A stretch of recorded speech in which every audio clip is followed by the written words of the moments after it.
오늘 우리가 함께 깊이 파고들어 볼 자료는요.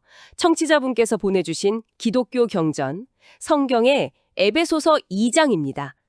사실 이 짧은 글이 한 개인의 정체성이 정말 뿌리부터 뒤바뀌고 심지어 서로 원수 같던 두 집단이 완전히 새로운 하나의 공동체로 합쳐지는 정말 거대한 이야기를 담고 있더라고요. 그야말로 한 편의 드라마 같은 이 극적인 변화의 과정을 함께 따라가 보겠습니다. 네, 이 장은 정말 밀도가 높습니다. 전체적인 흐름은 크게 두 단계로 볼 수 있을 것 같아요. 두 단계라면요? 첫 번째는 한 개인이 어떻게 그 절망적인 상태에서 구원받는가에 대한 신학적인 설명이고요. 개인의 구원. 네. 그리고 두 번째는 그 구원이 개인에게서 그치지 않고 어떻게 유대인과 이방인이라는 당시에는 정말 섞일 수가 없었던 두 집단 사이의 벽을 허무는가에 대한 이야기입니다. 죽음에서 생명으로 그리고 분리에서 연합으로. 그렇죠. 이 거대한 여정이 어떻게 펼쳐지는지 구체적인 구절들을 통해서 한번 들여다보시죠. 좋습니다. 그럼 바로 본문으로 들어가 보죠. 그런데 시작부터 분위기가 정말 암울하네요.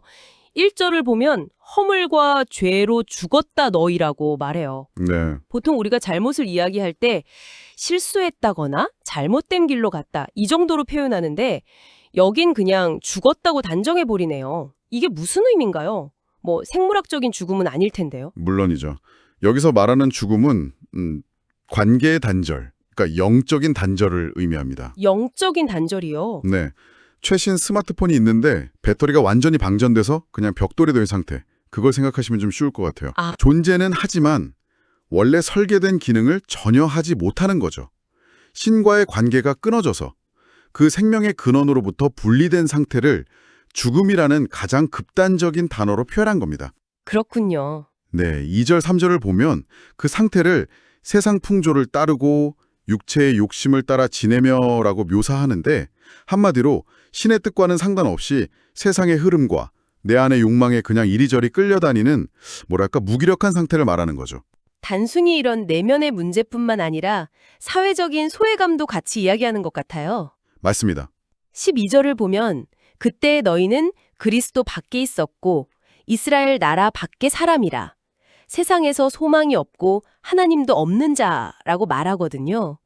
이건 마치 세상에서 나 혼자만 모든 것에서 완전히 배제된 듯한 그런 느낌인데요. 네, 바로 그게 아주 강력한 지점입니다. 개인적인 영적 절망감 위에다가 사회적인 배제라는 절망을 한 겹 더 쌓아 올리는 거죠. 당시 사회에서 이스라엘이라는 공동체는 신의 약속 안에 있는 유일한 집단으로 여겨졌어요. 그 밖에 있는 이방인들은 말 그대로 외부자였죠. 외부자. 네, 소망이 없고 하나님도 없는 자라는 표현은 단순히 감정적인 외로움이 아니라 존재론적인 소속감이 완전히 부재한 상태를 보여주는 겁니다. 안으로도 밖으로도 기댈 곳이 없는 그야말로 막다른 골목에 선 그림이죠. 이렇게 암울하고 정말 희망 없는 그림을 그리다가 4절에서 갑자기 분위기가 확 바뀝니다. 그렇죠. 그러나 긍휼이 풍성하신 하나님이 라는 구절로 시작하는데 마치 영화에서 극적인 배경음악이 쫙 깔리면서 전환되는 그런 장면 같아요. 네네. 이 모든 문제의 해결책이 우리 안에서 나오는 게 아니라 완전히 외부에서 온다는 점, 이게 참 흥미롭네요. 바로 그 지점이 에베소서 2장의 심장부라고 할 수 있습니다. 심장부요? 네. 8절의 모든 핵심 단어가 다 들어있죠. 너희는 그 은혜에 의하여 믿음으로 말미암아 구원을 받았으니 이것은 너희에게서 난 것이 아니요 하나님의 선물이라. 은혜, 믿음, 구원, 그리고 결정적으로 선물이라는 단어가 나옵니다. 선물이라는 단어가 정말 중요하게 들리네요. 요즘 우리 사회는 정말 철저한 능력주의, 성과주의 사회잖아요. 맞아요. 노력한 만큼 얻고 자격이 있는 사람이 대가를 받는 게 당연하다고 생각하는데 이 글은 인간에게 가장 중요하다고 말하는 이 구원이라는 것, 즉 소속감과 삶의 의미를 회복하는 일이 결코 우리의 노력이나 자격을 얻을 수 있는 게 아니라고 선언하는 거네요. 그렇습니다. 이건 정말 시대를 거스르는 아주 도발적인 생각 아닌가요? 굉장히 도발적인 생각이죠. 그래서 9절에서 아예 쐐기를 박습니다. 행위에서 난 곳이 아니니 이는 누구든지 자랑하지 못하게 하려 함이라. 자랑하지 못하게. 네, 만약에 구원이 우리의 노력이나 어떤 도덕적 성취의 결과라면 자연스럽게 더 노력한 사람과 덜 노력한 사람 사이에 등급이 생기지 않겠어요? 그렇죠. 우월감 같은 게 생기겠죠? 네, 우월감과 차별이 따라올 수밖에 없겠죠. 이 구절은 그 가능성 자체를 그냥 원천적으로 차단해버리는 겁니다. 내가 이룬 게 아니니 자랑할 것도 남을 무시할 근거도 없다는 거죠. 이건 단순한 교리가 아니라 공동체 내의 모든 위계 질서를 무너뜨리는 강력한 사회적 선언이기도 합니다. 와, 그렇게 보니까 이 선물이라는 개념이 완전히 다르게 다가오는데요. 그런데 바로 다음 구절인 10절을 보면 우리는 그가 만드신 바라 그리스도 예수 안에서 선한 일을 위하여 지으심을 받은 자니라고 말해요. 네. 오, 이건 좀 헷갈리는데요. 방금 전까지 행위가 중요하지 않다고 해놓고 이제 와서 선한 일을 위해 만들어졌다고 하니까요. 이거 모순 아닌가요? 아주 좋은 질문입니다. 많은 분들이 헷갈려하는 지점이죠. 네. 핵심은 순서입니다. 이 글의 논리는 선한 일을 해야 구원받는다가 아니라 구원을 받았기 때문에 이제 새로운 삶의 방식, 즉 선한 일을 할 수 있게 되었다는 거예요. 아, 순서가 다른 거군요. 그렇죠. 선한 행위가 구원의 조건이 아니라 구원의 결과라는 겁니다. 여기서 만드신 바라는 원어로 보면 포에마라는 단어인데 영어의 포엠이나 포에트리의 어원이 된 말입니다. 포엠이요? 시. 네, 단순히 뭔가를 만들었다는 뜻을 넘어서 걸작품이라는 뉘앙스를 가지고 있어요. 즉, 우리는 하나님의 어떤 목적이 담긴 예술작품처럼 새롭게 창조되었다는 의미입니다. 걸작품이요? 와, 그냥 구원받은 존재가 아니라 특별한 목적을 가진 예술작품으로 재창조되었다는 거군요. 바로 그거죠. 그렇게 보면 걸작품이 그냥 창고에만 박혀있는 건 의미가 없잖아요. 다른 작품들과 함께 전시되고 사람들에게 보여질 때 의미가 있는 거죠. 혹시 이 개인적인 변화가 자연스럽게 사회적인 변화로 이어지는 건가요? 정확히 그 흐름입니다. 개인의 구원 이야기는 필연적으로 관계의 회복이라는 더 큰 이야기로 확장될 수밖에 없어요. 14절이 바로 그 전환점이죠.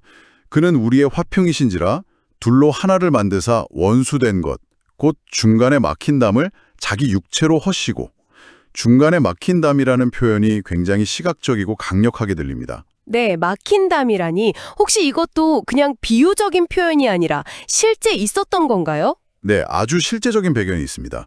당시 예루살렘 성전에는 유대인만 들어갈 수 있는 안쪽들과 이방인도 출입이 허용된 바깥들 사이에 돌로 만든 담이 있었어요. 아, 정말로 담이 있었군요. 네, 그리고 고고학자들이 실제로 그 담에 붙어있던 경고문을 발굴해냈습니다. 라틴어와 그리스어로 이렇게 쓰여 있었다고 해요. 이방인은 이 안으로 들어올 수 없다. 만약 어길 시에는 죽음을 면치 못할 것이며 그 책임은 자신에게 있다. 세상에, 그냥 출입금지 수준이 아니라 죽음의 위협이 담긴 벽이었군요. 정말 말 그대로 목숨을 건 적대감의 벽이었던 거죠.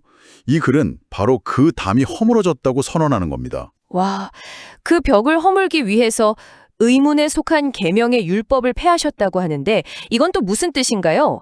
모든 규칙을 다 없앴다는 건가요? 모든 규칙이라기보다는 사람들을 나누고 차별하는 데 사용되었던 규칙들을 무력화시켰다는 의미에 가깝습니다. 아, 이렇게 한번 생각해보죠. 서로 앙숙관계인 두 개의 명문 사교 클럽이 있다고 해볼게요. 각 클럽마다 회원의 자격, 복장 규정, 식사 예절 같은 아주 복잡하고 까다로운 규칙들이 있습니다. 네, 그렇죠. 이 규칙들은 회원들을 단결시키는 역할도 하지만 더 중요한 기능은 비회원을 배제하고 우리는 너희와 다르다는 선을 긋는 거거든요. 맞아요. 그런데 이 글은 그리스도가 한쪽 클럽이 다른 쪽 클럽에 들어가도록 초대한 게 아니라 아예 두 클럽의 회원 수칙을 전부 폐기해버리고 가족이라는 단 하나의 새로운 원칙 아래 완전히 새로운 모임을 만들었다고 말하는 겁니다. 아, 그런 개념이군요. 그래서 15절 하반부에 이 둘로 자기 안에서 한 세 사람을 지어 화평하게 하시고라는 이런 독특한 표현이 나오는 거군요. 바로 그거죠. 한쪽이 다른 쪽에 흡수되거나 둘을 적당히 섞는 게 아니라 이전에는 없던 완전히 새로운 제3의 존재, 한 세 사람을 창조한다는 거네요. 바로 그 지점이 혁신적인 부분입니다. 유대인은 유대인으로서의 정체성을, 이방인은 이방인으로서의 정체성을 버리는 게 아니에요. 아, 버리는 게 아니고요. 네. 하지만 그보다 더 근원적이고 중요한 새로운 정체성, 즉 그리스도 안에서 한 가족이라는 정체성을 공유하게 되는 거죠. 이제 그들의 첫 번째 소속은 유대인이나 이방인이 아니라 이 새로운 공동체가 되는 겁니다. 와, 이것이 바로 이 글이 말하는 화평의 본질입니다.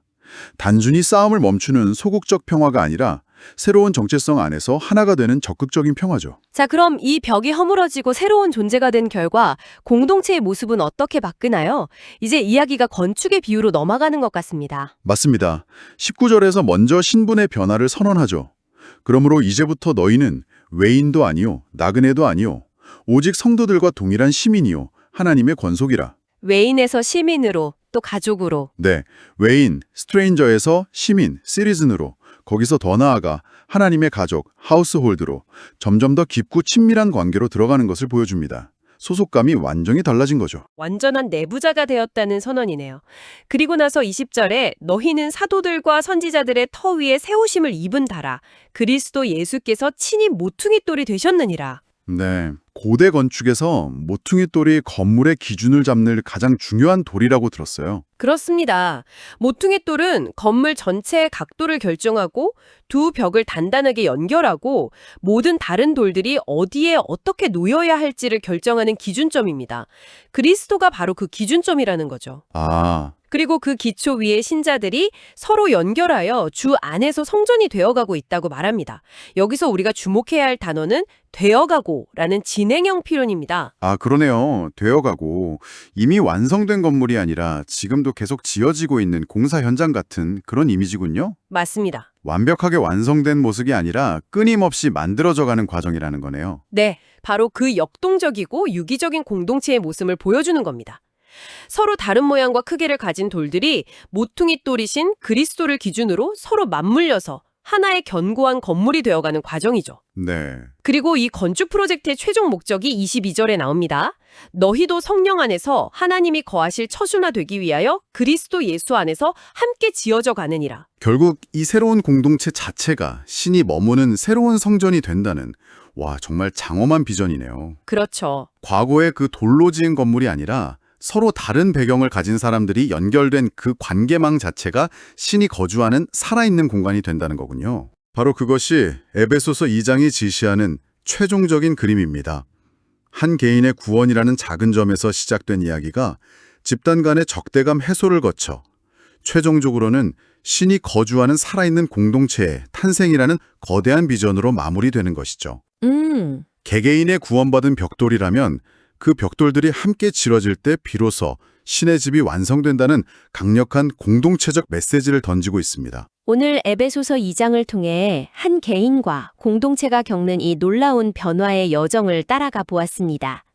죄 때문에 영적으로 죽고 사회적으로 분리되었던 그 절망적인 상태에서 인간의 노력이 아닌 신의 일방적인 선물을 통해 생명을 얻고 또 서로를 가로막던 적대감의 벽을 넘어 하나의 새로운 공동체, 즉 살아있는 성전으로 함께 지어져가는 이야기였습니다. 네, 이 자료가 우리에게 보여주는 중요한 통찰은 구원이 결코 개인의 내적인 체험으로 끝나지 않는다는 점입니다.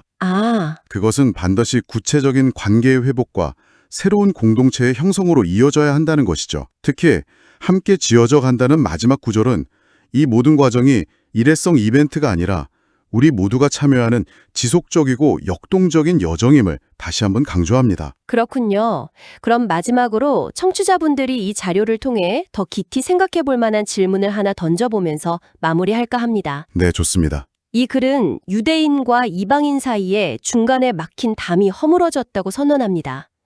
그렇다면 오늘날 우리 사회나 혹은 우리 개인의 삶에서 여전히 견고하게 서 있는 적대감의 벽은 무엇일까요?